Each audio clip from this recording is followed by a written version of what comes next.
We're Ashley and Sabrina, your co-host for Ruck Up Buttercup podcast. Military life can be challenging, but also has its advantages. Come and be part of the unfiltered and sometimes unhinged conversations with fellow military spouses, Kayla and Laura, as we dive into the occasional rant and brave of military life. Share the stories that make us who we are, and showcase the amazing organizations and resources out there that make our lives a little bit better. Whether you're new or a seasoned military family, we all need a little extra love. Make sure to catch us on Ruth Across America Radio at 11 p.m. on Wednesdays.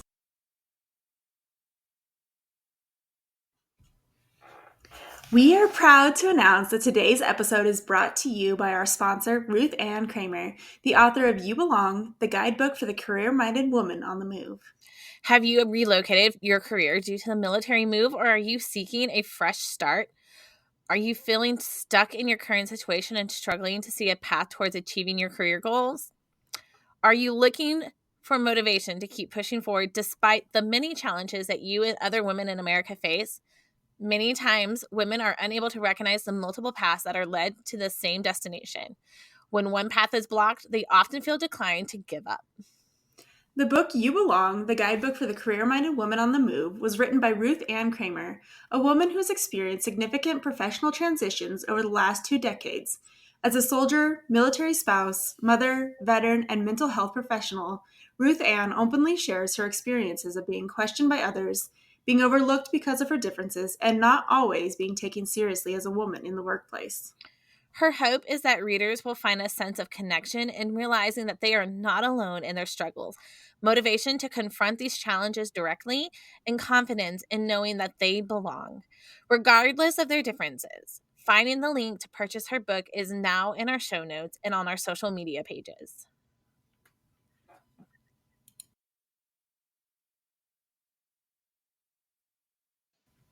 Hey everybody, welcome back to another episode of Ruck Up Buttercup. It's just me today, but I have a guest on.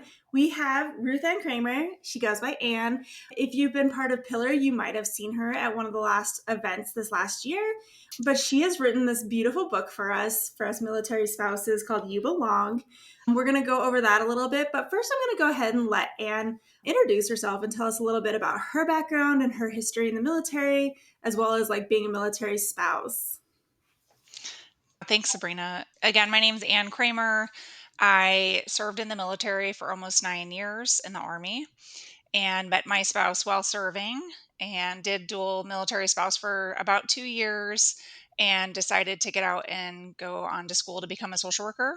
So I ended up being a military spouse for about 11 years. And I speak in past tense because I'm now a retired military spouse since 2021, but I still feel as if once you are one, that you always are one. It's like deep down inside.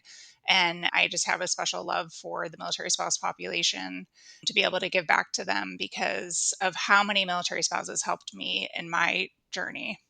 So now, I'm a therapist now, and I help people work through their trauma, military veterans. And thank you for having me today. Yeah, I'm right on that same page with you. Like my husband, as everybody knows, he does civilian side, and it is different. Like luckily this installation that we're at here at Fort Huachuca has felt a little bit more like inclusive as far as like there's a lot of contractors that work here to help teach and stuff. So they're kind of used to us being part of the military community still. But there's been bases where we were at like Fort Bragg where we're not even allowed to get passes onto base because we're not military. So it was a really weird like, hey, you're kind of still part of the community, but not. And especially having founded Deployed Love and being part of this big part of the military community and being part of the nonprofit sector who does support the military community, it was really odd to be like, hey, you can support us, but we don't really support you. And that was just like okay. So it was always kind of a challenge. Like I had to get visitor passes for 30 days if I wanted to go on base for anything that they were hosting. And it is an odd transition, but I feel like we've talked about that with a lot of guests where once you're part of the military community, though, you still are always going to be part of it. I feel like the veteran community, until you're part of it, you don't realize, but it's basically the same thing, just a bunch of people who are no longer in the active duty realm. And I love what you do. I've kind of thought about doing that in the past. I just don't, it's a huge transition. I feel like that'd be a lot of school, a lot of learning. But I do come to find that like a lot of veterans, and I think it's because I grew up with my spouse. And so I was really young when he was really young in the military. So all my friends are veterans, right? So like that was who we hung out with.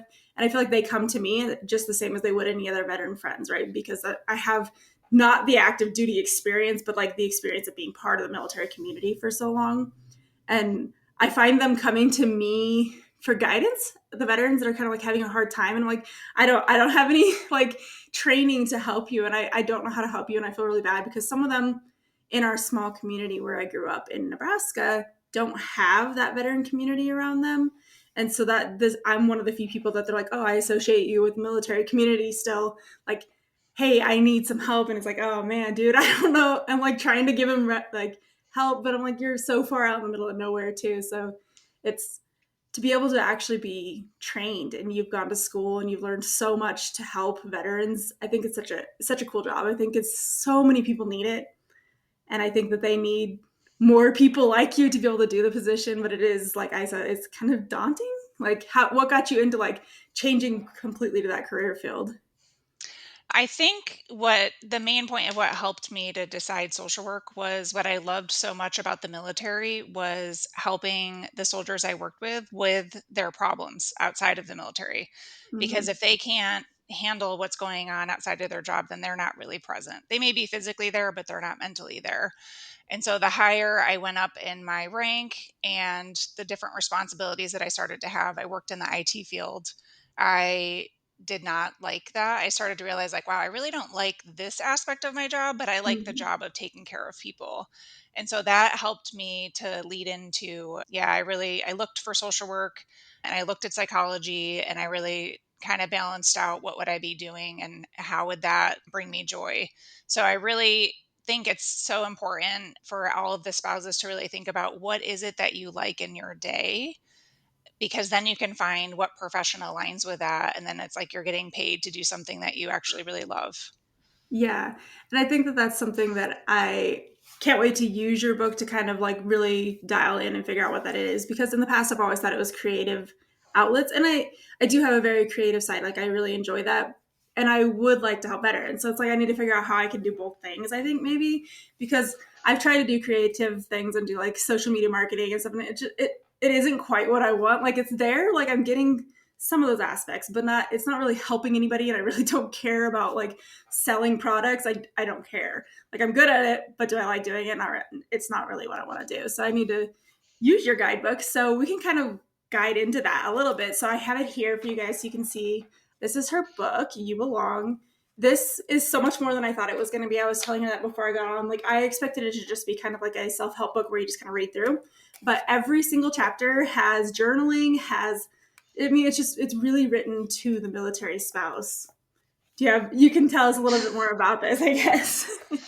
So there's two people I wrote this for, because many people ask you like, who did you write your book for? Well, number Mhm. one, I definitely wrote it for myself. I went down this journey of exploration more of when COVID started to happen, because a lot of my experiences were coming back to me in the times that we're just sitting and waiting and trying to figure out what's happening with COVID altogether. And so for me, it was a chance to really reflect on my experiences as being a woman in the military. And then now giving up that aspect of who I was to be a military spouse and to serve other people. So it gave me that time to reflect. But then I also realized that, wait a minute, like, how could I share what I'm writing, these lessons, and give it to that woman who finds herself in that same position that I was in, the similar experiences, giving up aspects of who you are for another person. No one really understands that more than the women that have gone through that. So I felt like that was the ultimate thing that I could do for other military spouses, is to be vulnerable about what I went through so that hopefully they can learn from those things and know how to face them when they're in the same situation. Yeah, absolutely. And I think that that's a lot of why we do the podcast and everything too, is it's just like, hey, here's our stories. Because I think especially when I was a young spouse, like when I first got in, you think, oh, well, I'm the only one going through this. I'm the only one who's had to deal with that. And that's so not true. Like the military, like we all have our own stories and our own like experiences being part of the military community. But it all kind of weeds down to being very, very, very similar stories because deployments all feel kind of similar and PCSing is always going to have the same storyline, and like all these things, that changes that we all go through are all very similar. They're not the same, they're really not, because I've definitely heard stories where you're like, wow, like that's not something I would have ever expected. But we're kind of on the same page, and for you to write a book where you're like, hey, I know it feels like you're the only one going through these things, but really you're not. Like we all sacrifice. I think that's a big part of what your book is about, is like the sacrifice of being a military spouse and like what we tend to give up and what we don't really have to give up in being a military spouse. So that's where kind of like, where do we start with this book? Like, are we meant to read all the way through it? Is it something that you just kind of find the parts that are more important? Where do you think of that? So the book does tend to be chronological, like starting from when I first exited the military. And so another reason why I wrote this, or why I decided to publish it besides keeping it to myself, was I went to an employment class in 2014 in Fort Bliss, Texas. This is one of the first activities I participated in as a military spouse, because that still felt very foreign to me. Like no one told me, like, what am I exactly supposed to do as a military spouse? Like, what does that mean?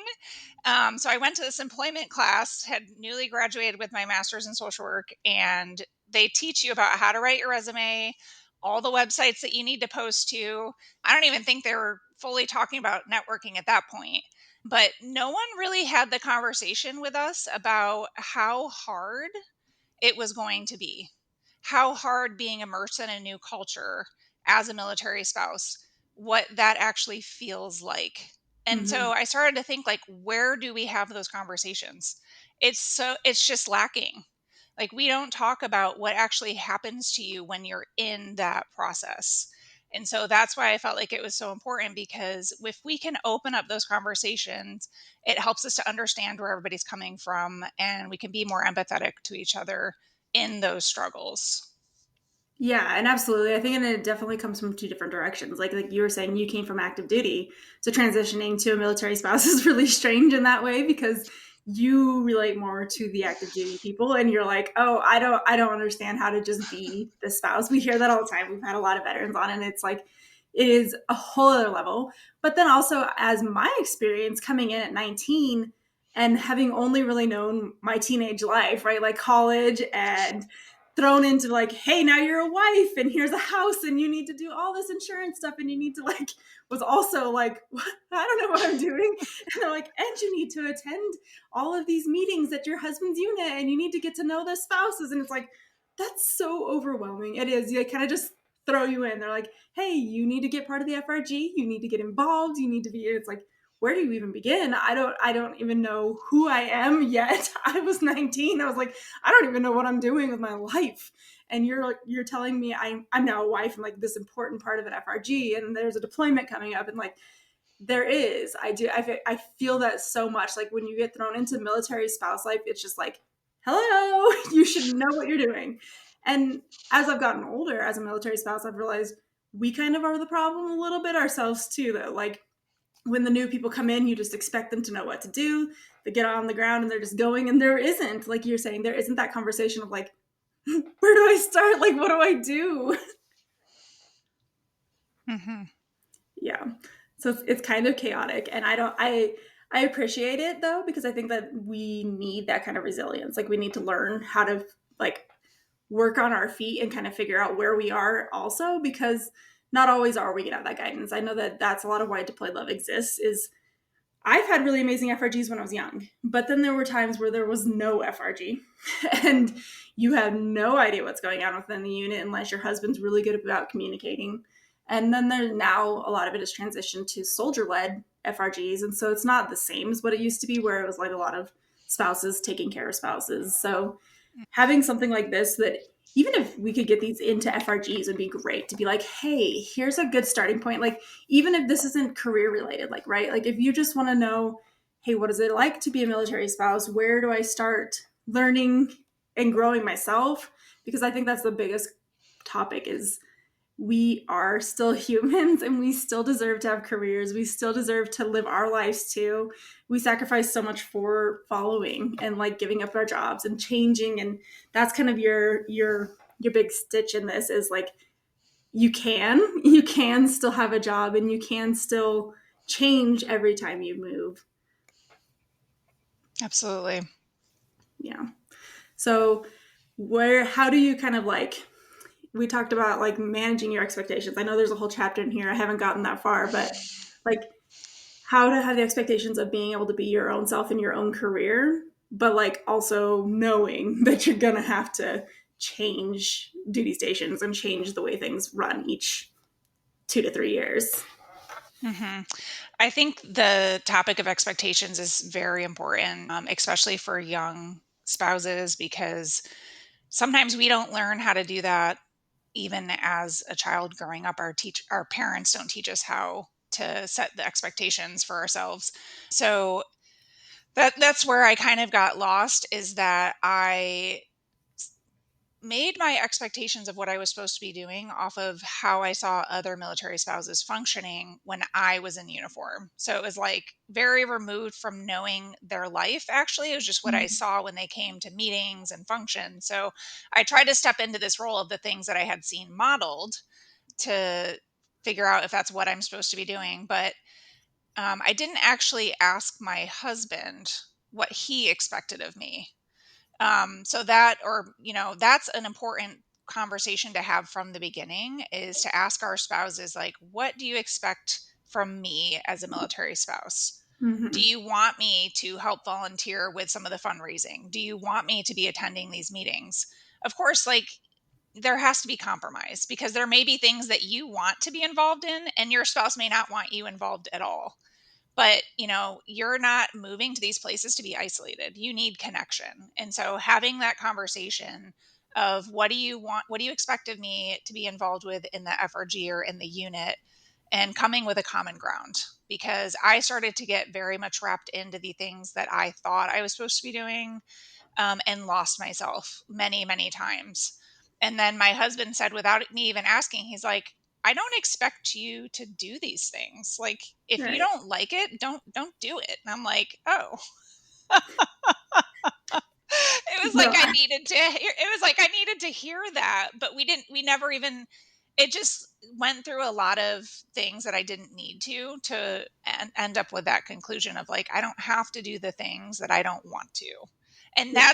that is the major lesson that all military spouses need to take, is that you decide, but have that conversation with your spouse.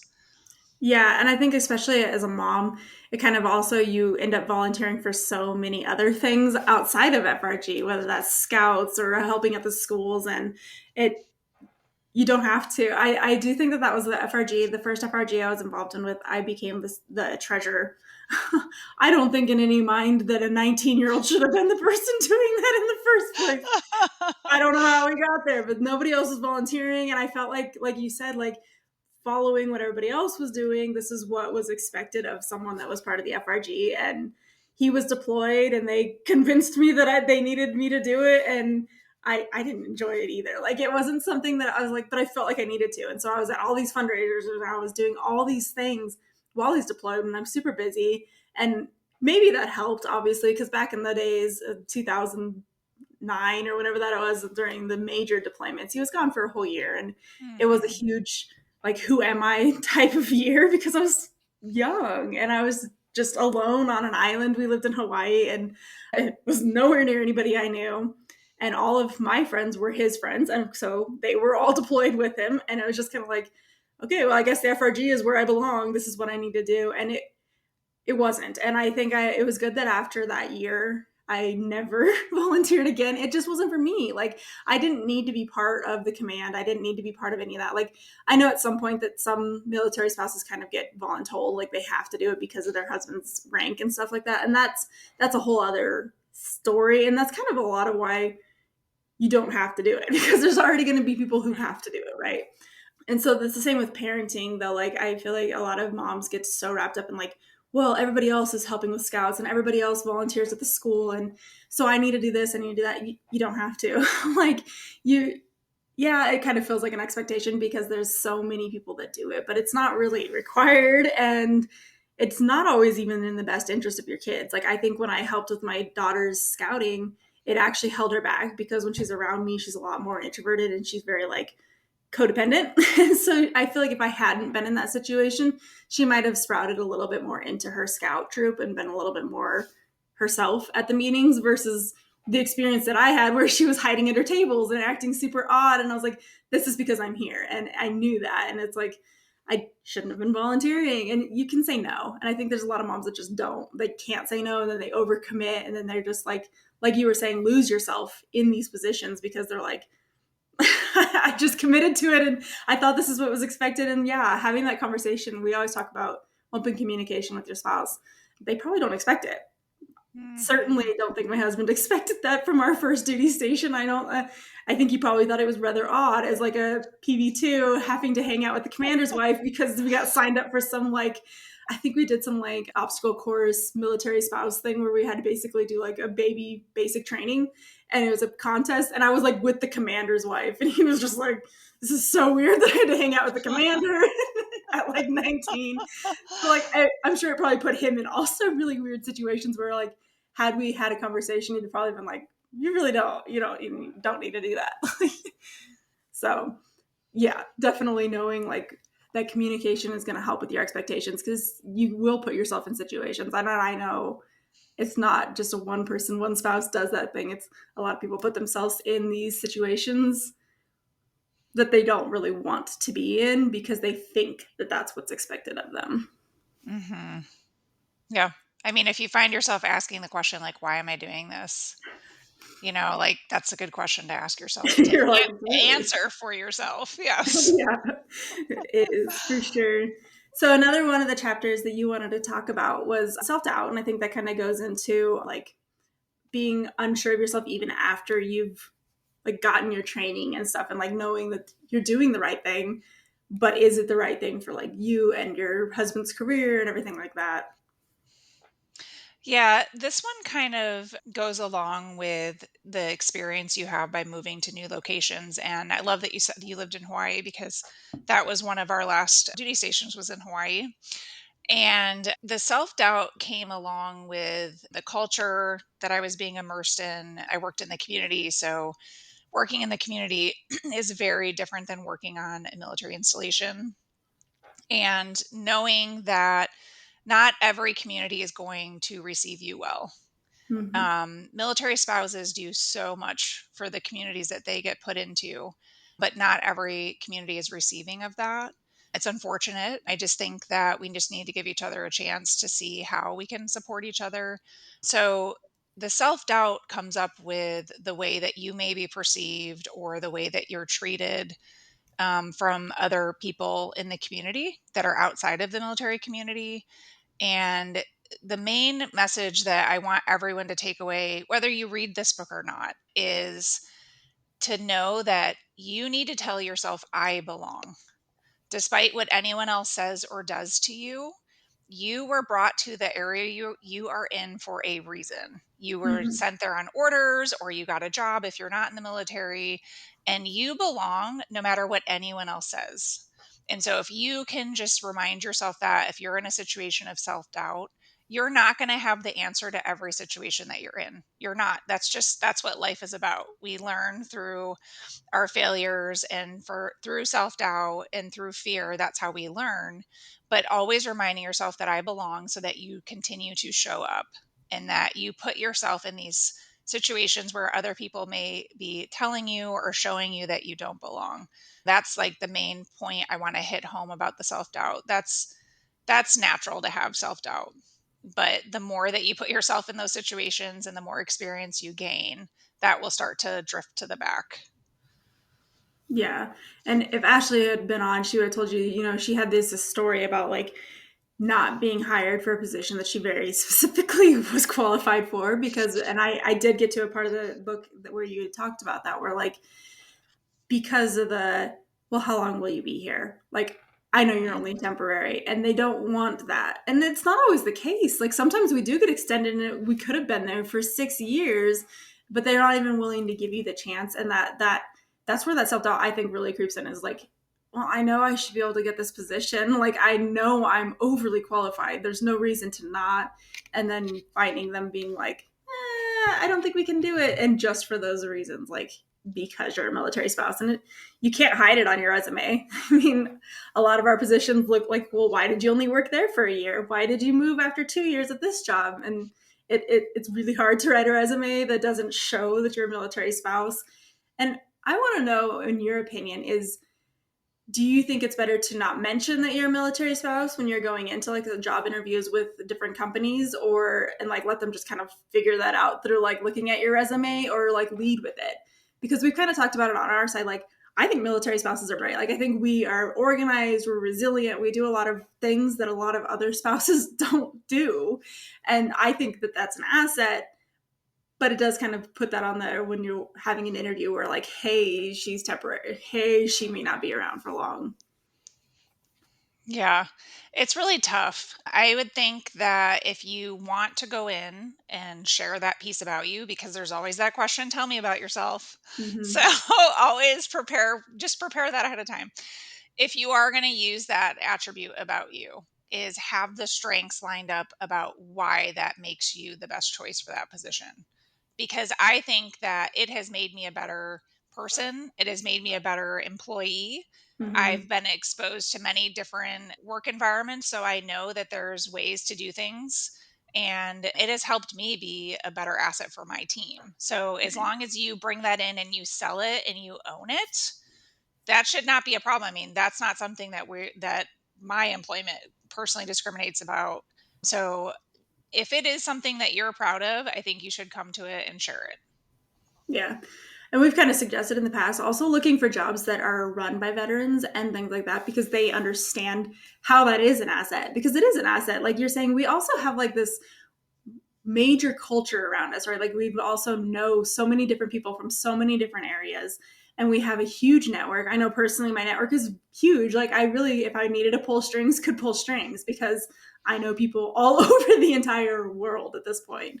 And I think that helps a lot in a company to have those kind of an asset like that. But then it is very like imposter syndrome. Like, do I belong here? Like, is this going to be something that I want? And you mentioned Hawaii, and definitely if you've ever been stationed there, you kind of know the culture of Hawaii, and it is definitely a, do I belong here? They try to very indicate that you do not belong here. It wasn't so bad because I was a teenager when I went there in like early 20s. So like at that point it was still very like college. You know how college kids are, kind of get along with everybody.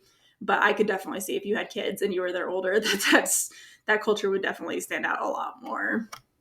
Mm-hmm. So I'm sure that was a challenge starting your career there and having to, yeah.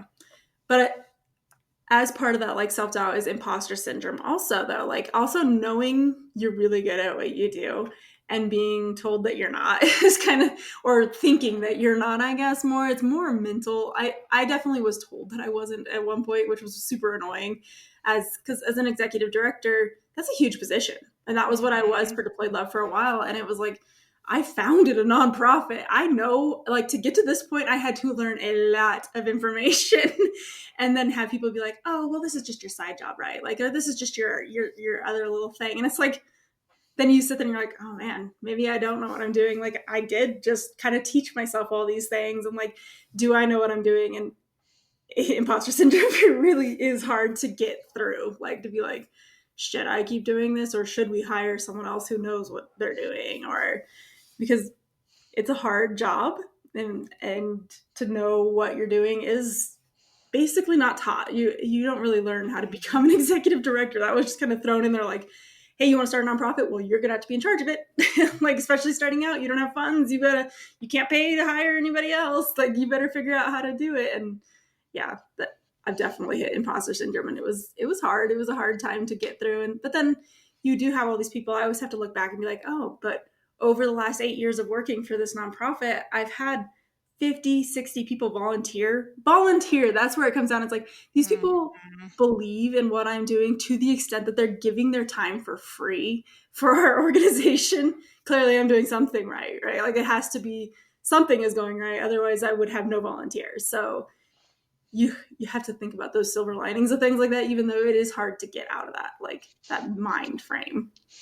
Yeah, that's unfortunate that you've experienced that, Sabrina. I tend to think that people that have to minimize your role or minimize the things that you're doing, that they have some type of insecurity.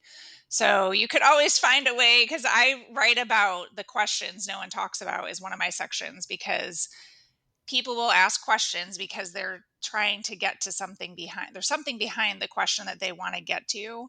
And so, like, the insecurity part of it is, is there something you're concerned that I won't be able to handle?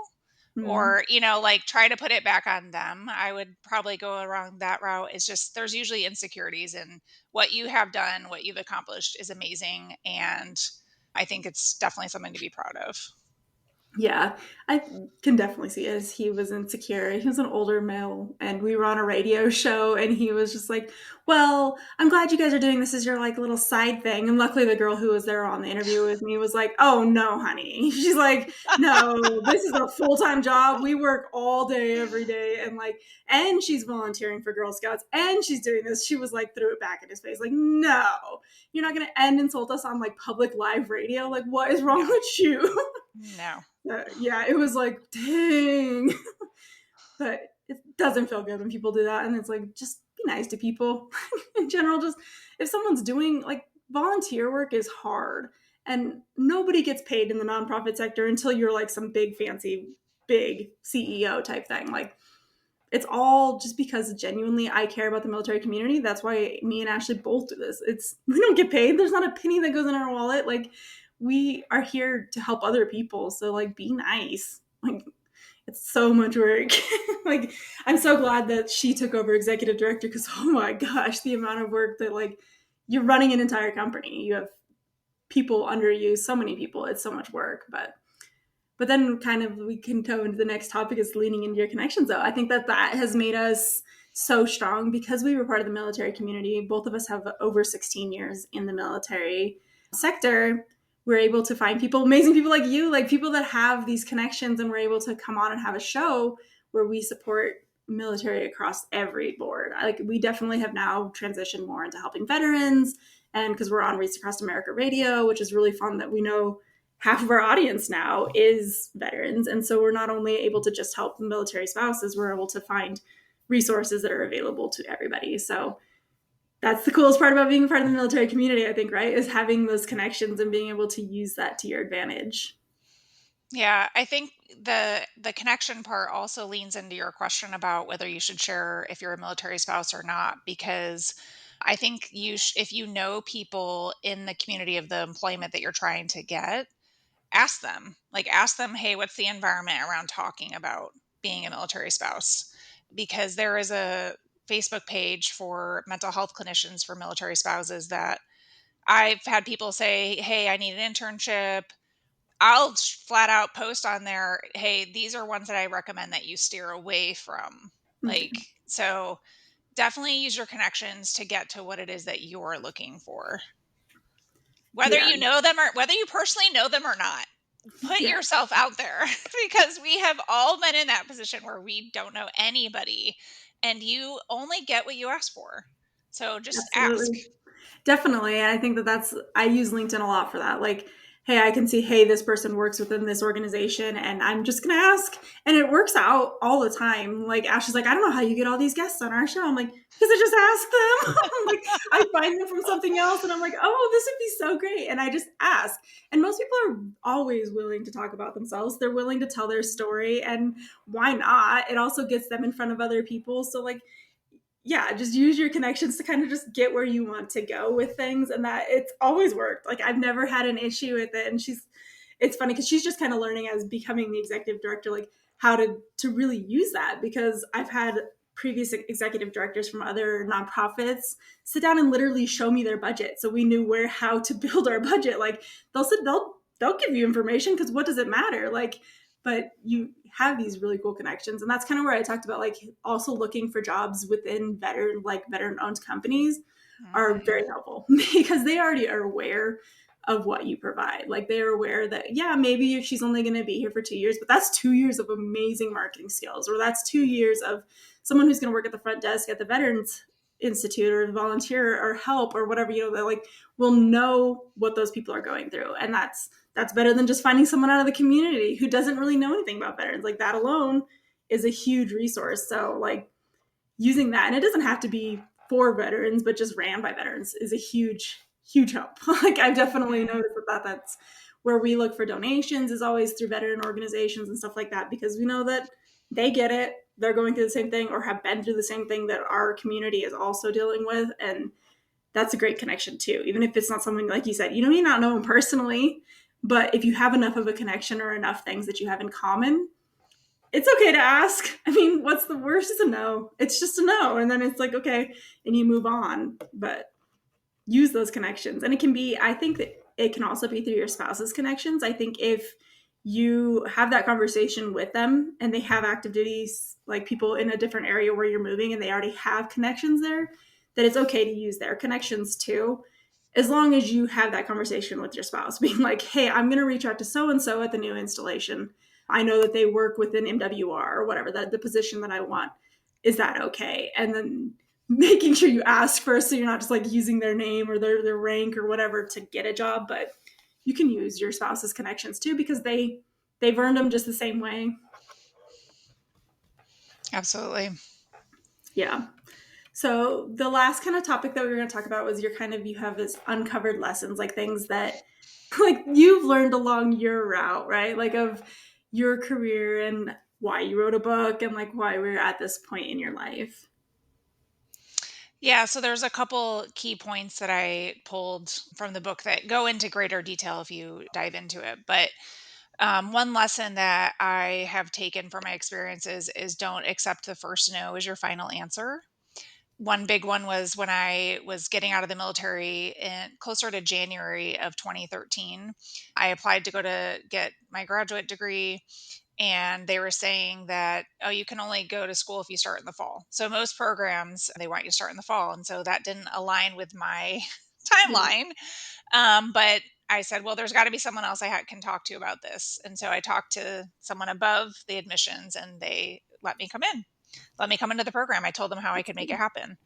And another lesson I want to hit home to military spouses is that finding a way to recognize the power and worth that you bring to the table as a military spouse. Even nowadays, there are so many new things that are happening for military spouses, especially in the federal area. You're listed as a special category for many things.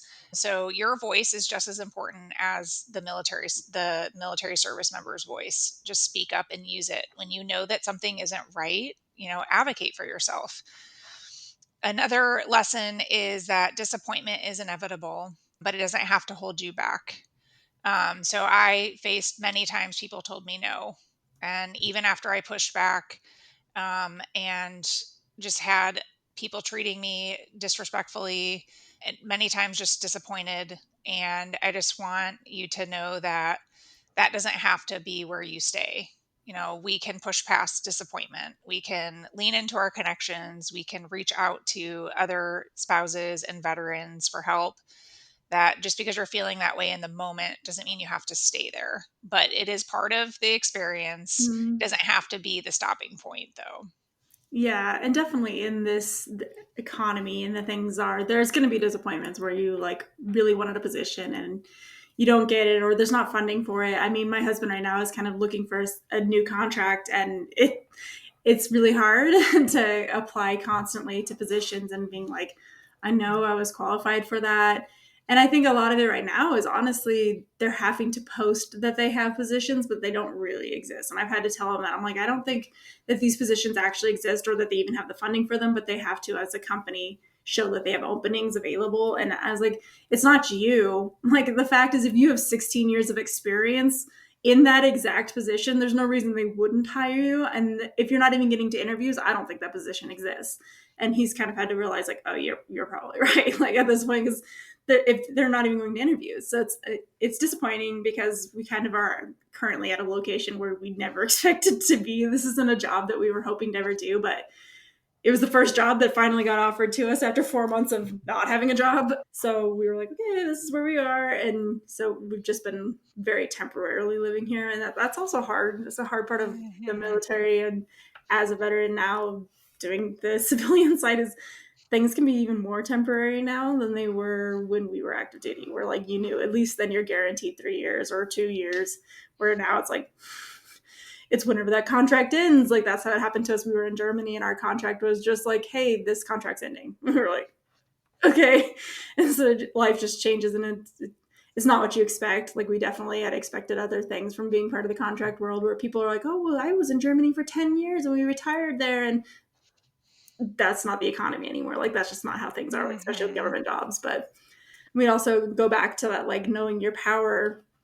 You should use that. Like talking to you and like listening to you, you should use your skills as a military spouse in an interview. You should be like, hey, this is super important to me, and this is what I am and who I am. And you're going to get that side of me either way. Like the reality is, like, there's no knowing me personally without knowing that I was a military spouse. Like that's just, it's so much of like my background and so much of what I do at Deployed Love and so much of my community that it is would be odd to not. And I've definitely hit that boundaries at different places where we lived, where like, hey, you're not from here.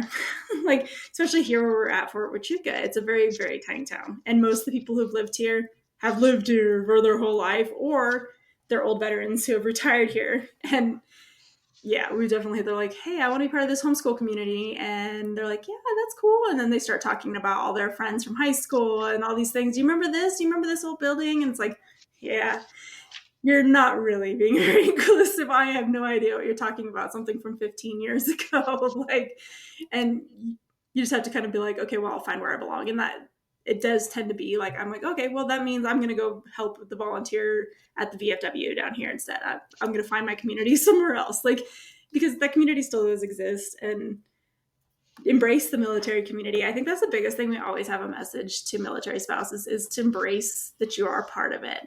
Because there's a lot of military spouses who are like, it's just my husband's job. I don't want to get involved. But like, it's a huge asset. And it's a really good thing to be part of, because the veteran community after you're out still exists, and it's huge, and they have things all the time.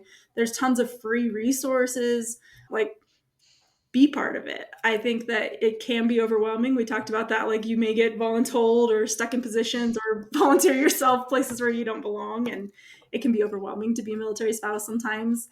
And the expectations can be there depending on the installation, depending on your spouse. But I've also met some of the coolest people, like the coolest people that are part of the military community, because we are just so open. We're open to being part of so many different backgrounds and being able to help each other through so many different things, and the connections and the resources. And it's a pretty community, if I can say so myself. Mm-hmm. So I want to add, if, people that find themselves in similar situations as your husband, like as a contractor or newly separated and still trying to find a job, that reach out to the VA. They have an employment center. Sometimes they have access to jobs that may not be showing up in the community. So there's no shame in asking for help. I just want to put that out there, that there are opportunities there. And I've seen some veterans get some amazing opportunities for the ones that put themselves out there. So don't forget that resource as well.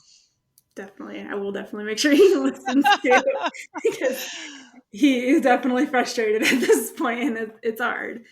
So as we're kind of narrowing down at the end of this, we always like to ask former military spouses what their one piece of advice would be to like a new military spouse just getting into this whole world, this crazy world that we get thrown into.